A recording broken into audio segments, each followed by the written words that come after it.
ketika Mbah Soleh Darat menyambut Gus Mik dan Gus Dur saat berziarah. Assalamualaikum warahmatullahi wabarakatuh. Keramat Mbah Soleh Darat menyambut pengunjung makamnya. Makam Mbah Soleh Darat di Semarang, banyak sekali ulama maupun warga NU yang berziarah ke makam Mbah Soleh Darat. Syekh Muhammad Soleh bin Umar As-Samaroni, biasa dipanggil Kiai Soleh Darat. Setiap hari, makbarahnya di Kompleks Pemakaman Umum Bergota Semarang ramai dikunjungi orang. Siang maupun malam, 24 jam silih berganti orang berdatangan. Di era tahun 1980 sampai 1990-an, ada seorang ulama terkenal yang rajin berziarah, yaitu Kiai Haji Hamim Jazuli Kediri Jawa Timur atau biasa dipanggil Gus Mik. Gus Mik ini juga diyakini banyak orang sebagai seorang wali kekasih Allah.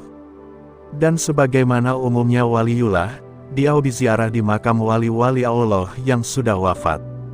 Menurut penuturan para penjaga kotak amal di makam Mbah Soleh Darat, Gus Mik semasa hidupnya sering ziarah ke makam Mbah Soleh. Gus Mik dulu rajin ziarah ke sini. Seringnya malam hari, kami sering menerima infak dari beliau.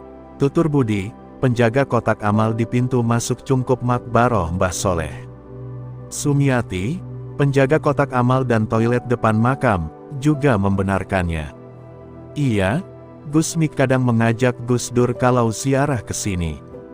Biasanya diam-diam datang di malam larut ketika sepi, tuturnya. Pernyataan senada datang dari Supriyanto alias Pak Totok, tokoh Sarkup Semarang yang rutin hampir setiap malam Jumat ziarah di makam Mbah Soleh Darat. Gus Mik itu ahli ziarah. Gus Dur juga terkenal ahli ziarah. Dua orang panutan kita itu sering datang ke makam Mbah Soleh Darat, ucap Ustadz yang mengasuh ngaji kitab Mbah Soleh Darat di musala di kampungnya, Mugas Semarang Selatan ini. Agustianto, Sarkup asal Klaten yang beristri cicit Mbah Soleh Darat, Evi Isnadiah binti Ali bin Kolil bin Soleh Darat, mengaku sering mengetahui kedatangan Gus Mik di makam kakek buyut istrinya tersebut. Gus Mik benar-benar contoh ahli ziarah kubur.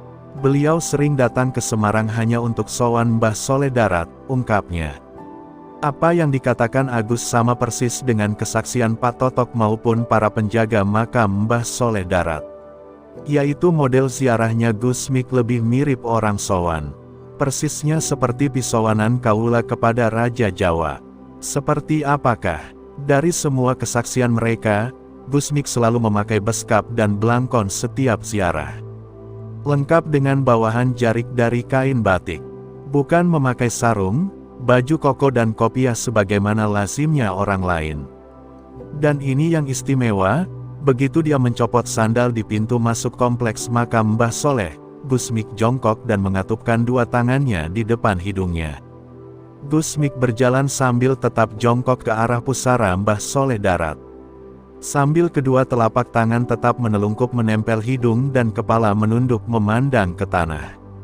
Pokoknya cara ziarah Gus Mik persis pisowanan kepada Sultan Mataram, terang Pak Totok maupun Agustianto. Tak betah dengan rasa penasaran, Pak Totok dan sahabat-sahabatnya, para Sarkup Semarang bertanya ke Gus Mik pada suatu kesempatan jumpa di makam Bergota. Nuwun sewu, Gus. Jenengan kok cara ziarahnya seperti sowannya kaula kepada raja, niku pripun? Saya itu setiap hendak ziarah di makam Mbah Soleh Darat, beliau sudah berdiri di atas pusaranya menyambut saya. Sejak saya berjalan kaki dari undak pertama komplek makam, Mbah Soleh sudah melambaikan tangan ngawe-awe saya, jawab Gus Mik ketika itu. Subhanallah, sahut Pak Totok dan rombongannya berbarengan, seraya mencium tangan Gus Mik memohon berkahnya Mbah Soleh Darat. Demikian ketika Mbah Soleh Darat menyambut Gus Mik dan Gus Dur saat berziarah.